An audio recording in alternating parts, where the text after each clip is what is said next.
The Savvy Investor Radio is brought to you by Michael Kinnett.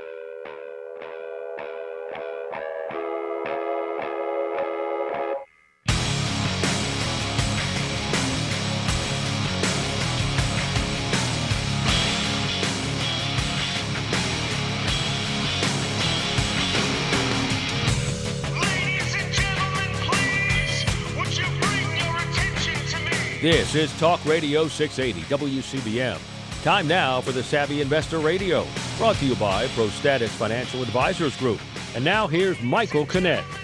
Good evening, folks. I am Ryan Herbert. Mike Kinnett is traveling today. I believe he's up in New York City. He has a Forbes presentation. He was featured in Forbes magazine a couple of months ago, and he's also just finished co-writing a book with Steve Forbes as well. But I have another terrific show lined up for you this week. The Savvy Investor Radio is by far the most complete and comprehensive financial program you can find on the radio today. Each week we help listeners just like you create and grow your wealth, protect and preserve it, and distribute it in the most tax-efficient manner while alive and after you've passed. These really are the three pillars of our practice to grow, keep, and leave your wealth. Tonight, we are joined by Mark McVearry, the president of Reverse Mortgage Answers, LLC. You can join us in conversation tonight, 410-922-6680, 410-922-6680. Give us a call to talk about reverse mortgages with Mark. And you can give us a call, as always, about the markets, the economy, stock picks, mutual funds, estate planning issues, annuities, anything that's really on your mind tonight. 410-922-6680.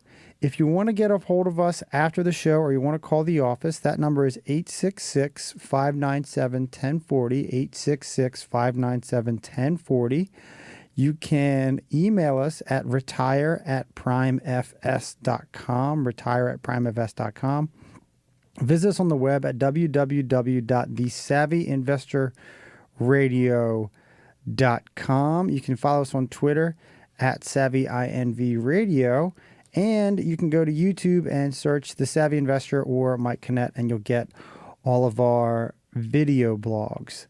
And you hear Mike and I talk about them every time we're on the radio. We just finished up another great round of seminars down in Severna Park. We have another set of seminars coming up in July. I believe it's July 9th and July 11th. They are both at Cafe Mezzanotte down there in Severna Park in Anne Arundel County. It truly can be the best hour that you'll spend on your financial future. You come in, it's absolutely complimentary. We feed you dinner. We talk about everything that you hear us talk about on the radio show. We talk about secure income solutions. We talk about the economy, where we see it going, where it's been, why it's doing what it's doing. We talk about some estate planning issues. We talk about mutual funds, annuities. Really, anything you hear us talk about on the show, we talk about in the seminar. So give our office a call, 866-597-1040, 866-597-1040. Call, talk to Dawn, and see if you qualify to attend one of these great workshops. So, Mark. Yeah. How are you doing this evening? I'm doing well. How about yourself? Pretty good. So you are the president of Reverse Mortgage Answers, LLC. And let's just kind of start out with the most basic question I guess I could ask you is, what is a reverse mortgage? I mean, a reverse mortgage is it's a federal program that allows people over the age of 62 to take some of the value out of their property without creating a monthly payment for themselves. So, under a traditional mortgage, you borrow money, you create a payment, and you got to make the payment for a certain period of time. Where the reverse mortgage, what it allows you to do, allows you to get that money, not make a payment on it. There's going to be a payment in the future when you no longer live there, but it allows you to get it now, use it while you're in the home. You're not looking at income, you're not looking at credit because there are no monthly payments on it. So like I said, it allows a person that basically says, I want to stay in this house. Everything's going up in price. I could use some more money. And, under traditional terms, like I said, you get a regular loan. What are you doing? You're creating another payment for yourself, where this allows you to get the money, not make that monthly payment, and use that money for whatever you want. Another beautiful thing about the program is that the money itself that you get from a reverse mortgage is not taxable because it is borrowed money. Okay. So it's a great way to get some money and use it for, and we have people that use it for whatever, there's such a wide variety of the reasons they use it, and we'll talk about that in a little bit. All right. So you said it's different from a conventional mortgage. How is it different from, let's say, a home equity loan? Well, I mean, the similarities are they're both using equity in the property. The big difference is with a home equity line, number one, you're going to have to qualify based on income and credit. And with the home equity line, you're going to be creating a monthly payment for yourself. So that's the big difference. Is where a reverse mortgage, again, you don't care about what income is like, you don't care what credit is like, and you're not creating a monthly payment for yourself. So that's the big difference. So both utilizing equity, that's the similarity. The big difference is one you're making a payment on, and the other one you're not. It's the old adage we say all the time. It's either do you pay me now on the home equity line or do you pay me later on the reverse mortgage.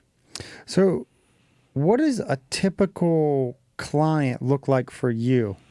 Well, I mean, in today's economy, a typical client is what we're seeing is somebody who could use some more cash flow. I mean, that's really what it comes down to.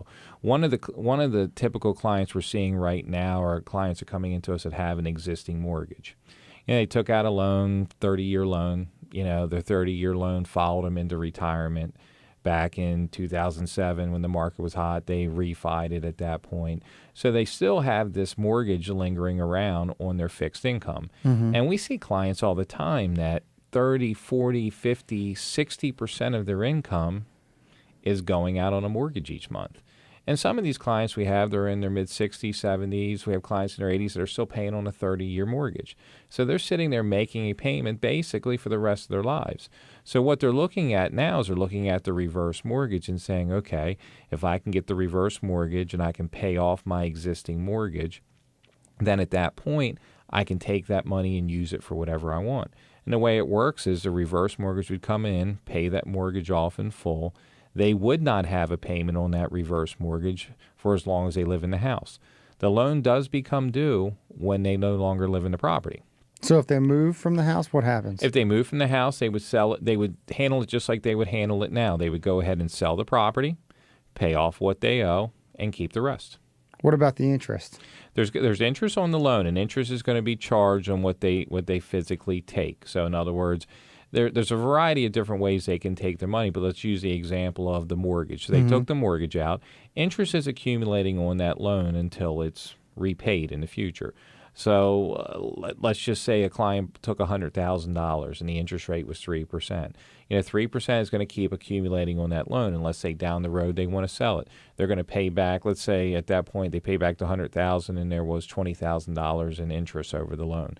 They go ahead, they sell the house, they pay back the $120,000. If they sell the house for $200,000, pay off the $120,000 and keep the rest.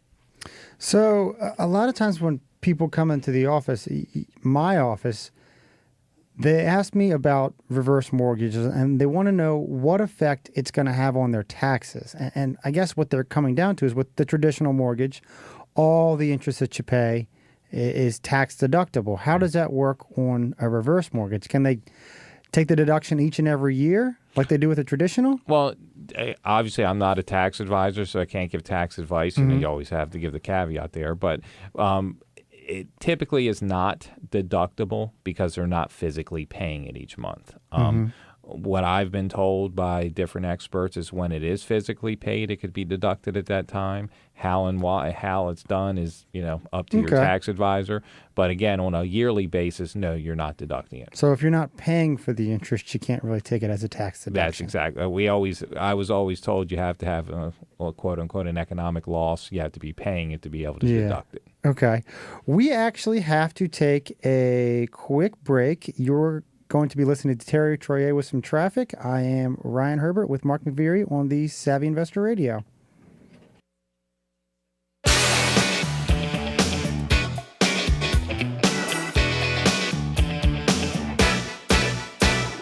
And now more of the Savvy Investor Radio on Talk Radio 680 WCBM. Welcome back to the Savvy Investor Radio. I am Ryan Herbert, joined tonight with Mark McVearry, president of Reverse Mortgage Answers. And before we get back to Mark, as you may have noticed, there was a pretty significant pullback in the market, little over 2%. Now, what's going to continue to happen? If I had a crystal ball and could tell you, I probably wouldn't be here. But I can tell you that some of the economists and demographers that we listen to are both predicting a pretty significant pullback. I mean, one of the biggest fund people out there, Bill Gross from PIMCO Funds, even he said that by the end of the year, we should see at least one, if not two, 50% pullbacks in the market. And then also HS Dent.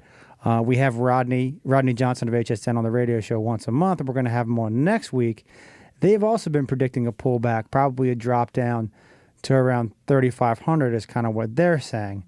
But at this point, we're not really sure what's going to happen. It's probably a good idea to maybe take some of your gains off the table and just kind of put a hedge in there against a further drop. You don't want to get burned in the market like we saw in 2008, because this was I think I just heard on the radio, one of the single biggest daily drops we've seen since 2008.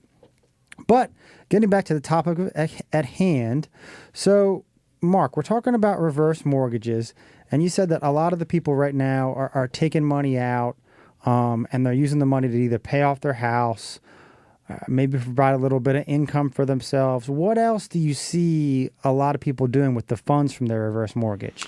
Well, I mean, number one, let's talk maybe a little bit about how somebody can take their money. When you look at a reverse mortgage, I mean, traditionally everybody thought that the only way you could take your money is with a check each month. You know, that was the big thing. You know, with the reverse mortgage, you can take the money in a lump sum, a line of credit, a check each month, or a combination of all those things. We don't see a lot of people take a check each month. What we see a lot of people take a lump sum and a line of credit. Is basically 95% of our clients, if not more. And again, it's everybody has their different things. You know, one of the things I mentioned before was, you know, paying off mortgage. Another thing that we see a lot of is that people will take the money because they have deferred maintenance on the property.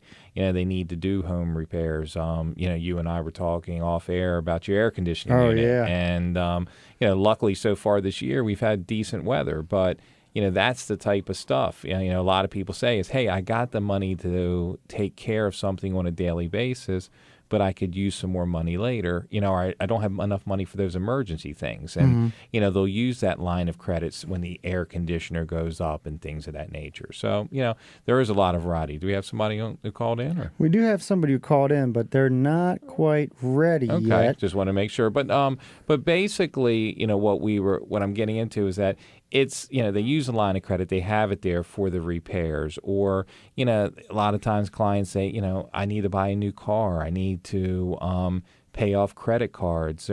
Everybody has their different reasons, but one of the things I can see is consistent is it's cash flow. You know, everything is more expensive. You know, when you go fill up your gas tank, you know, it's, you know, remember what it used to be years ago and what it is now.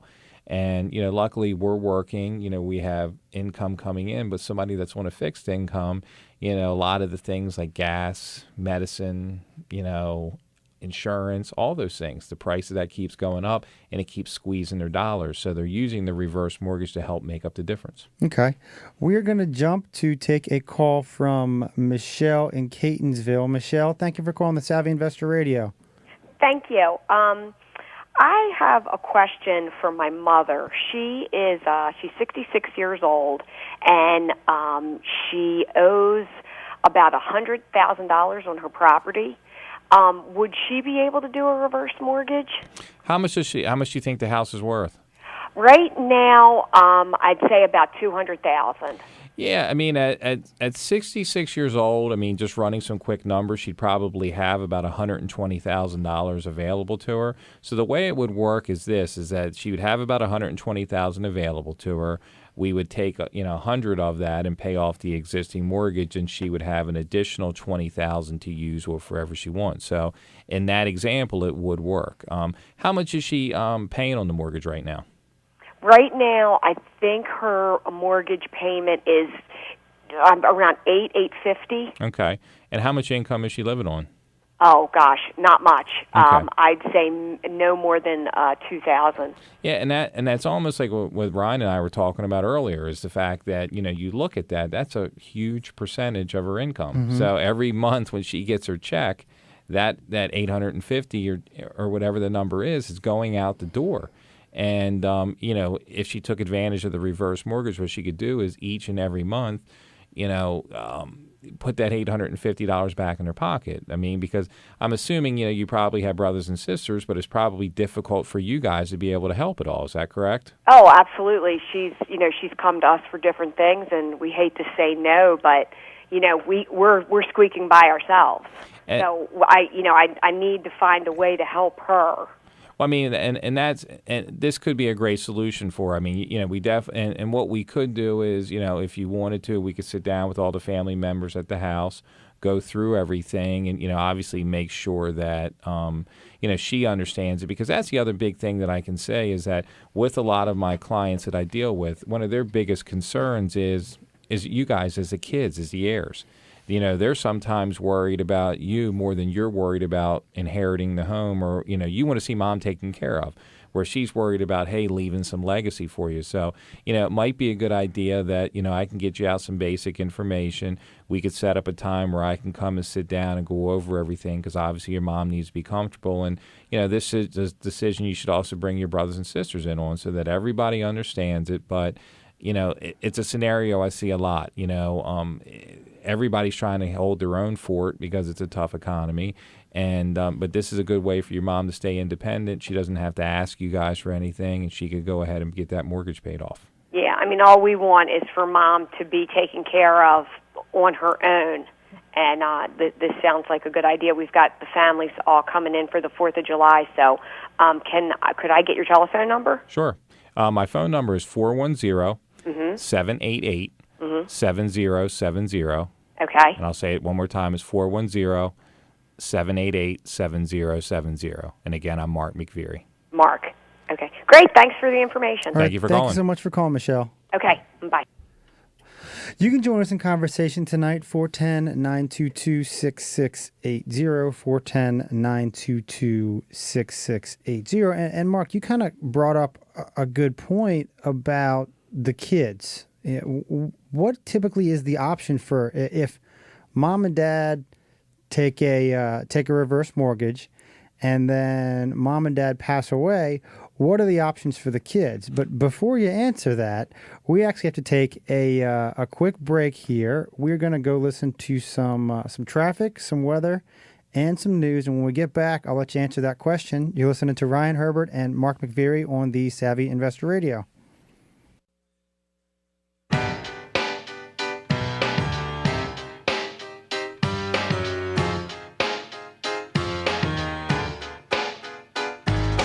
And now more of the Savvy Investor Radio on Talk Radio 680 WCBM.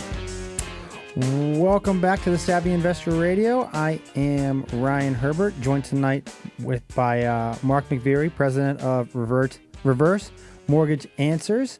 And you can join us in conversation tonight, 410-922-6680, 410-922-6680. And Mark, before we went to a break, I asked you a question about the kids.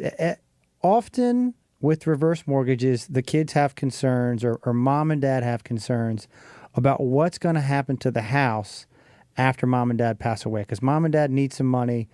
They need to do something with the money. So they take the reverse mortgage out on the house. So what are the kids' options after mom and dad were to pass away? I mean, like you said, the kids are a big consideration for the parents because, as a parent, you always want to have legacy. Mm-hmm. So we have a lot of kids involved in the process. So, But basically what happens is this. When you do the reverse mortgage, in the end, you're going to owe whatever you borrowed plus interest.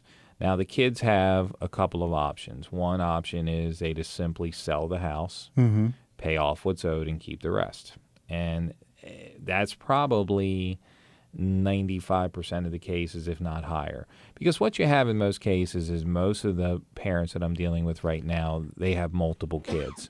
So, they have 3, 4 kids, and they live in other places, they have another life, and, they don't want to move back to the house.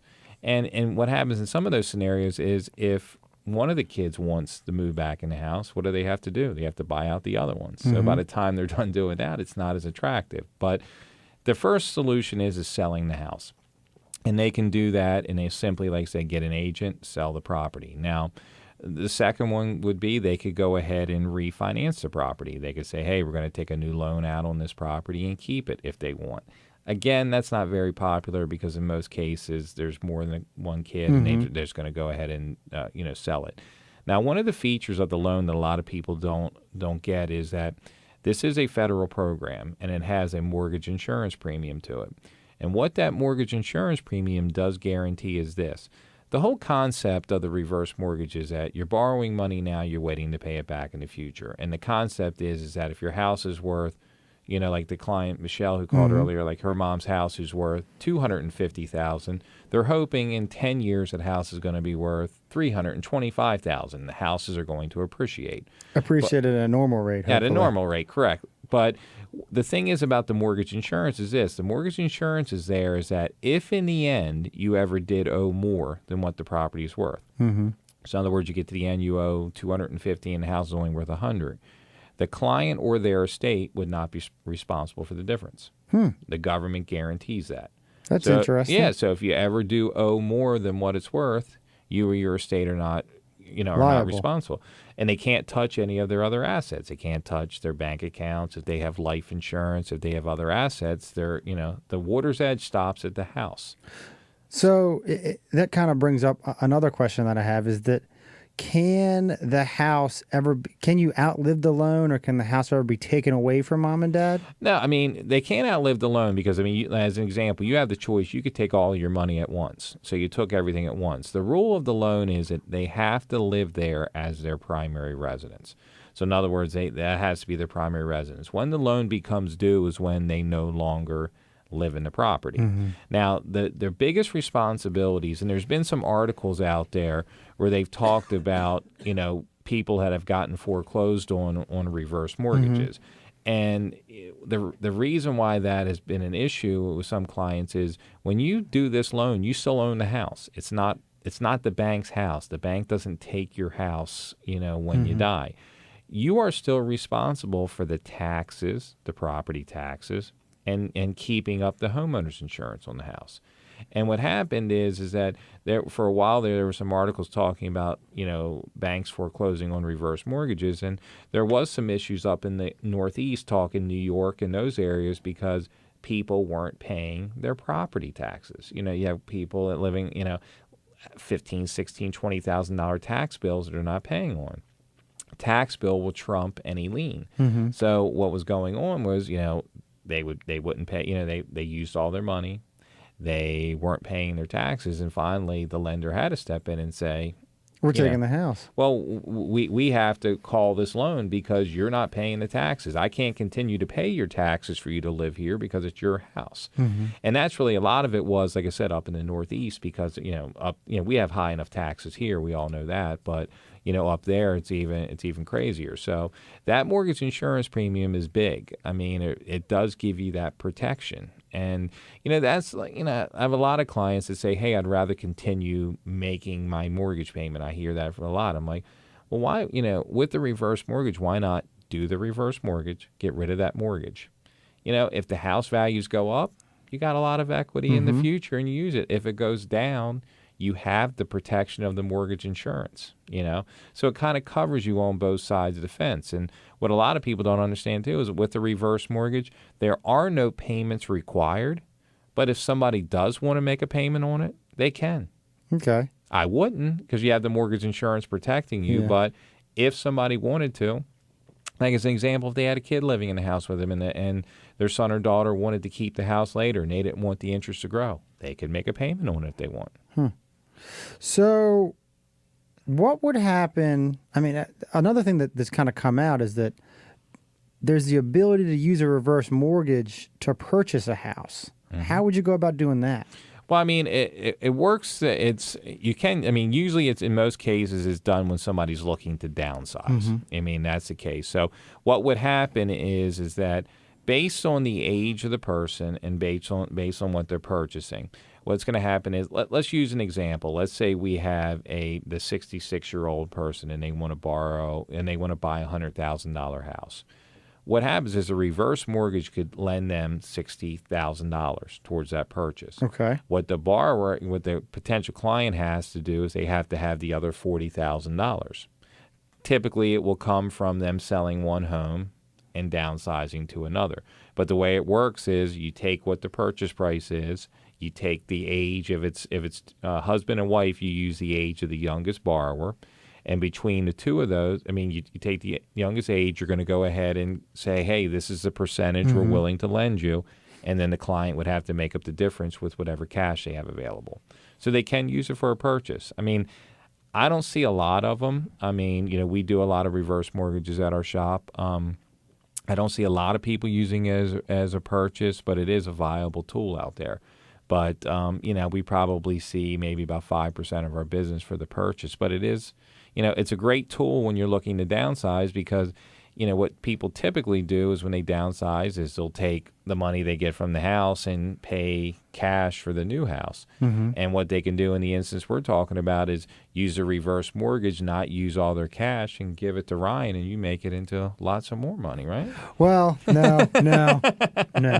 That's one thing that we never suggest someone doing is taking out a reverse mortgage with the intention of investing all the money. No, what I'm saying is, I didn't say that. What I was referring to is that when they're going to purchase the new home, instead of when they sell their old house, instead of taking all their cash from the sale of the old house and putting it into a new home, they could use a reverse mortgage so that they don't have to use all their cash from their other proceeds. That's what we're saying. And then they could use the remainder of the cash, supplement income. Exactly. Help the kids out, do some improvements to the property.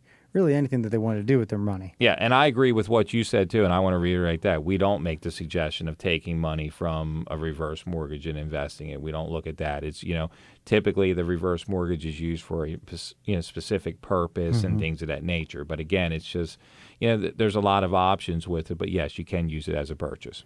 You can join us in conversation tonight, 410-922-6680, 410-922-6680. Now, what would happen, say mom took a reverse mortgage on a property, and then 5 years later, she had to move into a nursing home. Okay. What would happen to the house in that point? Well, I mean, basically what's going to happen, in most cases, the nursing home situation is going to push the reverse mortgage situation. What I mean by that is this. The rule of the loan is for that house to no longer be your primary residence, you have to be out of there longer than a year. Okay. And in most cases, if somebody gets hurt, hurts their hip, they're in rehab and things of that nature, they're not in there for a year. They can be in there for 4 to 6 months or something like that.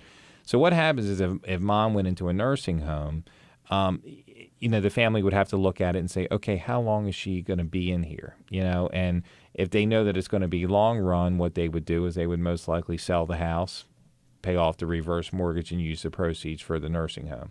But if she was in a nursing home for, a shorter period of time, they could use the money from the reverse mortgage to help take care of the nursing home, and then she could come back and live in the house again. All right. We actually have to take another break. You're listening to Ryan Herbert and Mark McVearry on the Savvy Investor Radio. We're going to listen to a little bit of weather.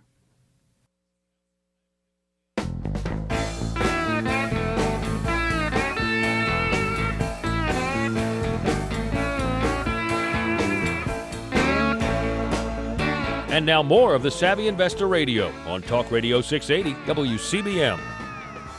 Welcome back to the Savvy Investor Radio. I am Ryan Herbert, joined by Mark McVearry of Reverse Mortgage Answers. And we got a whole bunch of calls on hold, so we're going to jump right into it. We're going to go to George in Northeast Baltimore. George, thank you so much for holding. Yes, my question is regarding condominium. I'm living in a condominium, and I don't know that situation yet, probably. When I did the loan, I asked the mortgage officer if I ever get into a situation where I would need a reverse mortgage. She told me that condominiums don't allow reverse mortgages. That's not correct. I mean, what happens is that these are all FHA HUD loans, and you can do a reverse. Mine was a conventional loan. Okay, but what I'm saying though is that the reverse mortgages are FHA loans, and what I was getting to is that your condominium has to be FHA approved. So it doesn't. I mean, you can do them on a condominium, but the condominium itself does have to be FHA approved. So I see. If it's not FHA approved, then you cannot do it. You cannot do it. But what's going to happen is at the end, we have a couple of calls here, and I'm going to. Would that be in the bylaws of the condominium? Well, what can happen is this: I can give you my phone number, and what we're going to do, we're going to give it in a couple of minutes, and if you can listen for a little longer, give me a call tomorrow. If you give me the name of your condominium, I can look it up. I have I can go online and look it up, and I can tell you in a matter of minutes whether or not it's approved or not. Oh, okay. All right, okay. George, thanks for calling the Savvy Investor Radio. All right, thank you. We're going to go to Craig. Craig, thank you for holding, and welcome to Savvy Investor Radio. Well, thank you. I'd like to say I have a reverse mortgage. I took one 5 years ago. I love it. I'm 74 years old. It's the best thing that ever happened to me. And I don't have children or a wife to consider. So, but my question to you is that if I didn't like the way the neighborhood with crime and that type of thing got worse, and I just decided, and I couldn't sell the house. Right now, the house is upside down. If I couldn't sell it, and I decided to pull out and go to Florida, does that mortgage insurance cover me under those conditions? Yes, it would. It would. Yes. Okay. I mean, what you'd want to do is contact your lender, and like I said, if you're upside down, they'll work with you on that. Just do a voluntary.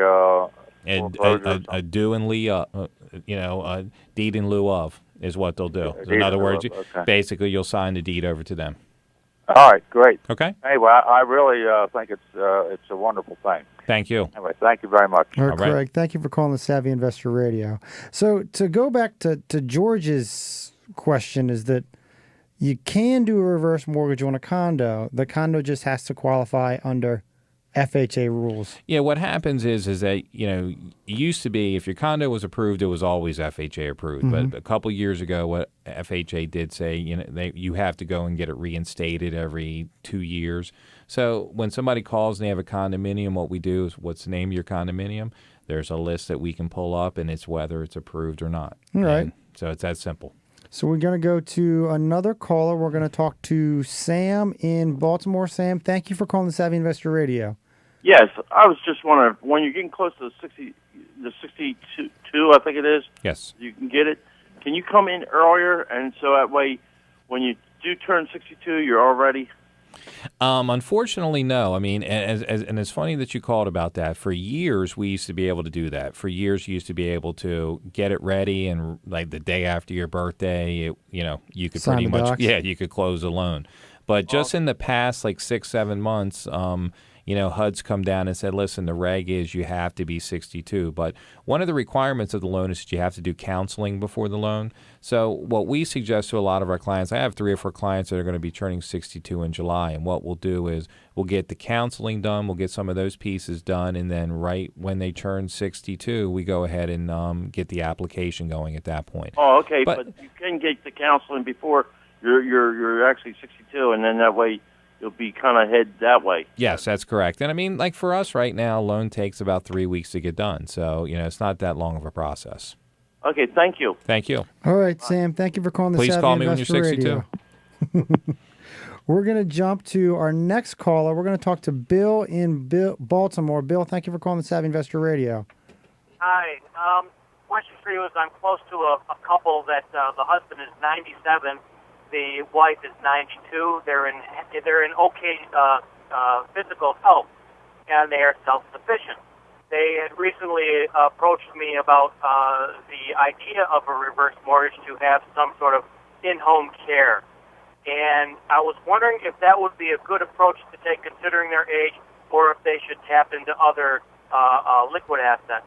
I mean, obviously that's a hard question to answer without knowing their full picture, because like anything in life, you need to see everybody's full picture to be able to make a good decision. But I look at things as diversification, and if they can use the house to take care of their needs, it could be a good idea. But what might be a good idea is, like I said, in about a minute or two, we're going to give my phone number.